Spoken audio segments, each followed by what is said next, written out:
So today we will study about story writing, how to write a good story. With the help of points, you have to make a good story. Write a story with the help of points given and give a suitable title. Now here you see two things are must when you write a story as far as the examination is concerned. Title and moral of the story. That there should be title of the story in the beginning, and at the end you have to give a moral. सबसे ऊपर title लिखा होना चाहिए और अंत में सीख या मॉरल लिखोगे। ये दो चीज अनिवार्य है अगर आपको फुल मार्क्स मिलना है या अच्छे मार्क्स मिलना है। अब कैसे डेवलप करोगे? तो कभी कभी पॉइंट्स दे रखे होते हैं, उसको पढ़ के आपको डेवलप करना है। तो फिल इन द ब्लैंक्स नहीं है, लेकिन इस सिर्फ मुद्दे है और आपको ज्यादा सेंटेंस लिख सकते हैं। सिर्फ एक एक सेंटेंस लेना, ऐसे कुछ नियम नहीं है यहाँ। आप 2 या 3 वाक्य लिख सकते हैं एक एक पॉइंट को डेवलप करने के लिए। एक short story for the basic and the intermediate learners. We are taking an example, and with the help of that, we'll understand. We try to make a good story. बहुत popular story ले रहे हैं यहाँ। Wise old man, 3 sons, idle, says there is a treasure in the field, dies. Sons trying to find out, dig deep, disappointed. Monsoon arrives, good crops, thanks father. तो पढ़ने से आपको ख्याल आ गया हो कि क्या हो रहा है, राइट? कि एक वृद्ध आदमी है, एक होशियार है, विद्वान है। विद्वान इन द सेंस वाइस, अनुभव से जो इंटेलिजेंस बनता है, that is vice. It is not necessary कि पढ़ा लिखा ज्यादा। वाइस ओल्ड मैन, 3 बच्चे, लेकिन आइडल, लेजी थे। स्पेलिंग मिस्टेक है, L is missing. There is a treasure in the field, कहते खजाना है खेत में, और मर जाता है। कौन? वाइस में। तो यहाँ ही डाइस वगैरह नहीं लिखा हो, लेकिन हमें समझना है कौन मर गया, वाइस आदमी। Sons try to find out, बोल दिया कि खजाना है खेत में, ऐसा करके बोल के मर गया। और बच्चे लोग खजाना जो क्योंकि आलसी थे, काम नहीं करना चाहते थे, खजाना मिल गया तो और काम नहीं करना जिंदगी भर, तो उस सेंस से खोदने लगे खेत को, कहाँ खजाना छुपा है। खेत में बताया, लेकिन खेत के अंदर कहाँ है नहीं बताया। पूरा खेत खोद डाला और निराश हो गया, हताशा आ गया, डिसअपॉइंटेड। मनसून अराइव्स, बारिश होती है, तो ऑब्वियसली इन्होंने क्या सोचा, देखो इसमें एक पॉइंट नहीं डाला है, क्यों ना बीज बोया। देखिए हमें समझना है, बादल बारिश हुई और अच्छी फसल हुई और फादर को धन्यवाद किया। तो ऑब्वियसली जब देखा हो कि कुछ खजाना नहीं मिल रहा है तो निराश हो गए। फिर उनको आइडिया सूझा हो कि जब पूरा खेत खोद ही डाला हमने, तो क्यों हमने उसमें बीज डाला। दे पुट द सीड्स, दे सोड द सीड्स, तो पूरे खेत में बीज डाल दिए। और बारिश जब हुई तो उससे फसल आ गया, तो पैसा अपने आप मिल गया। तब उनको पता चला कि पिताजी डायरेक्ट खजाना नहीं बताए थे यहाँ छुपा हो, लेकिन उनका कहना था, उनका एडवाइस था कि मेहनत करो। तो सीख क्या हो गया, वर्क इज वर्शिप, मेहनत करो। ऐसी सो शैल यू रीप, जैसे बीज बोओगे जैसे बोओगे वैसे पाओगे। तो इस प्रकार आपको स्टोरी डेवलप करना। तो स्टोरी ख्याल आ गया। Now let's see how you do it in English. Royalist pleasure और a wise old man, topic बनाओ। चलो नहीं सीख वही दो, आप दूसरा दे सकते हैं। तो रॉयलिस्ट प्लेजर, वही कि जो मेहनत करना है वो खजाना है।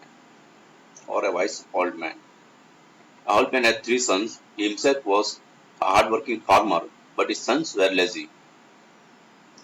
तो आदमी को 3 बच्चे थे, खुद मेहनती था, हार्ड वर्किंग फार्मर, लेकिन बच्चे जो थे वो लेजी थे।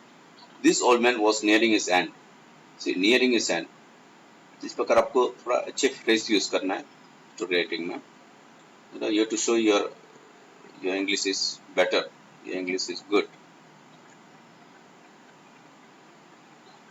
So he called his sons by his bedside to give them advice. तो उसने बच्चों को बुलाया. तो आप देखोगे मेन थिंग इज व्हाट कि एक एक बात जो होती है किस प्रकार आप पैराग्राफ में डिवाइड करोगे. ठीक है, तो 3 बच्चे थे और मेहनती थे, लेकिन मनासन हालत हुई, बच्चे को बुलाया और उनको सलाह दी.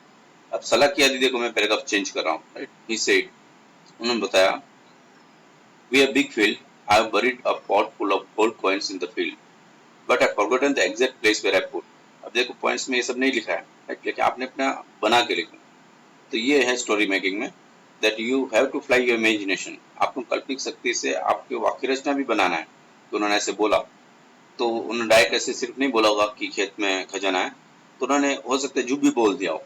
ठीक है, तो बोला कि बहुत बड़ा खेत है, तो मैंने एक मटकी पूरा सोने का सोने के सिक्के डाल के उसमें रखा हुआ है खेत में. But I forgotten the exact place where I put. लेकिन मैं कहाँ पे एग्जैक्टली छुपा के रखा खेत में, मैं भूल गया हूँ, इतनी बड़ी खेत है. तो आप लोग खड़ा खोद के इसको पूरा ग्राउंड में डिग करके ढूंढ लीजिए. इट बी यूजफुल टू ही, आपको काम आएगा. और उसी रात को वो मर गया. Now you see the direct speech that is inverted comma में उसको लिया गया. ही सेड, तो कहानी में ये है कि आप कोट करोगे वैसे के वैसे, तो आपको एक पिक्चराइजेशन होगा, स्पेशली द रीडर्स, उनको एक पिक्चराइजेशन होगा कि आप क्या कहना चाहते हैं. स्टोरी पूरा दिखाई देगा, तो इसलिए आप कोट कर सकते हैं. ठीक है, you can use direct speech, उसने ऐसे कहा, फिर इन्होंने ऐसे कहा, और कभी कभी कोट भी कर सकते हैं एज इट एग्जैक्टली स्पोकन. तो उन्होंने ऐसे बोला कि देखो भाई, मेरा बहुत बड़ा खेत है, मैंने एक मटकी में सोने के सिक्के रख के उसको डाल दिया है खेत में, लेकिन कहाँ रखा है, कहाँ डाल दिया, मैं भूल गया हूँ. उसको खोद के आप निकाल लीजिए, आपको काम आएगा. ठीक है, so this complete dialogue of the old man is put in inverted commas. The same night the old man died. अब ये बात पूरी होगी, आप पैराग्राफ चेंज करोगे. That is what I want to teach in story writing. Where to change the paragraph? कभी कभी क्या होता है, स्टार्टिंग से एंड तक आप एक ही पैराग्राफ में स्टोरी लिखते हैं. No, that's not a good way of constructing a good story. So you have to change the paragraphs. कहाँ चेंज करोगे, that is important. तो जैसे आइडिया चेंज होता है, जैसे समय बीत गया, जैसे अभी क्या हुआ, मर गया, फिर तुरंत नहीं हुआ, 10-15 दिन लग गए. उसके the son spent a fortnight in doing the funeral rites of the father. 10-15 दिन तो विधि वगैरह करते रह गए. ठीक है, उनके क्रियाक्रम ये वगैरह चलता रहा उनका. फिर 15 दिन के बाद क्या हुआ, फिर उनको याद आया कि दादा जो पिताजी ने ये बताया था कि खजाना है. तो ये जो बात है ना, कि समय निकल गया 10-15 दिन के बाद, 10 साल निकला, तो वापस पैराग्राफ चेंज करोगे आप, to show that the passage of time. The sons spent a fortnight in doing the funeral rites of their father. Then they went to the field and began to dig the ground. It was the month of May and the days were hot.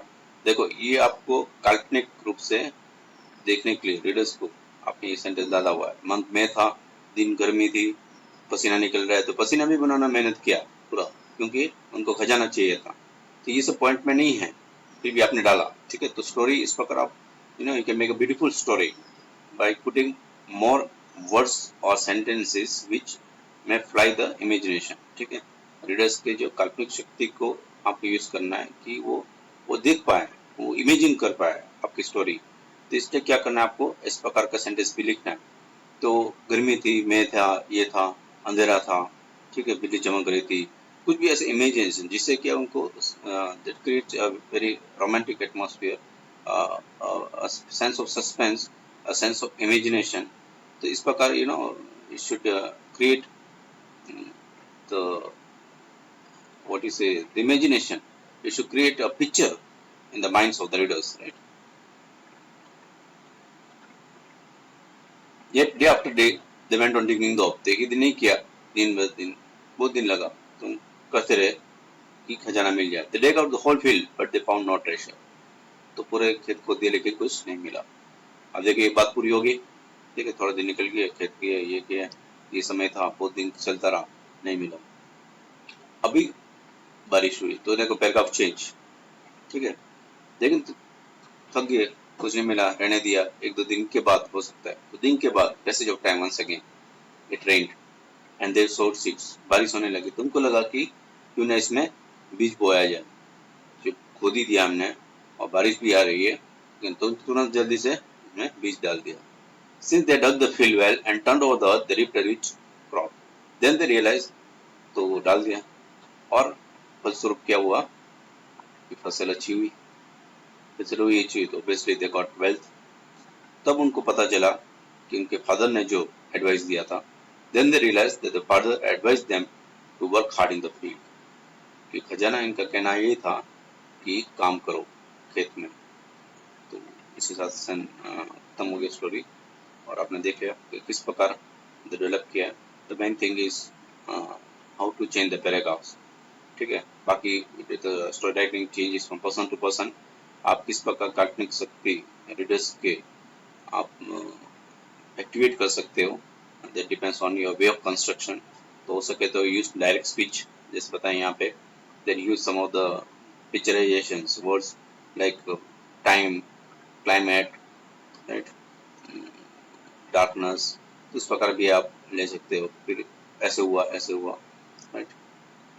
But the thing is how to join sentences. There also you see that there should not be redundancy in the sense you should not repeat some of the words like then ऐसे नहीं लिखना है। तो आपने देखा हो या then they went to the field, फिर क्या हुआ, yet are they, but ऐसे हुआ, they dug, देखो यहाँ they है, यहाँ then they, सिर्फ आप दे करते उन्होंने ऐसे किया, फिर ऐसे किया, तो बार बार फिर ऐसे किया ऐसे नहीं होता।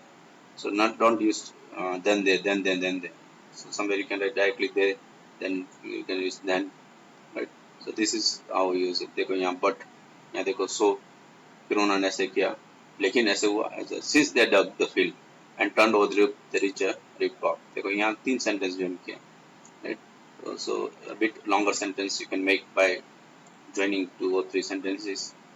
That is called what, compound clause sentences and complex sentences. So you can make 2 compound sentences by using and, that you study in my succeeding class in the channel, how to join sentences, right? तो इस प्रकार since they had dug, क्योंकि उन्होंने डग किया था, and turned over the earth, और मिट्टी निकाल लिया था, they reaped a very rich crop। इसकी वजह से क्या हुआ कि अच्छी फसल हुई। तो देखो ये तो ऐसे हुआ, इसकी वजह से ऐसे हुआ, ठीक है। So consequent upon this thing happened। तो इस प्रकार using the adverb clause of reason है ना, क्लोसिस इसको कहते हैं, ठीक है। तो वाक्यांश ये सब यूज करके आप सेंटेंस को थोड़ा सा बड़ा भी कर सकते हैं। This is how you make the story. Then they realise, फिर ऐसे हुआ, so you can see then they, फिर स्टोरी में क्या हुआ, फिर वैसे हुआ, so you can use then they, but somewhere only they, but this happen, so this happen, okay. So यहाँ देखोगे सो लिखा है, right. So this is the way you develop the story। तो आपको देखना है कि connectors repeat ना हो, okay। Use direct speech, use good connectors, use longer sentence if you can, uh, but most of the sentence will be short। And lastly, don't forget to write the moral, right? सीख जो कहते हैं, तो यहाँ विकल्प दिया है, but you have to write only one, don't write 3। Work is worship, काम ही पूजा है, ठीक है। Work brings is on reward, ऐसे सो। I think this is the popular one, इसमें जैसे बोगे ऐसे पाओगे। Have a good day।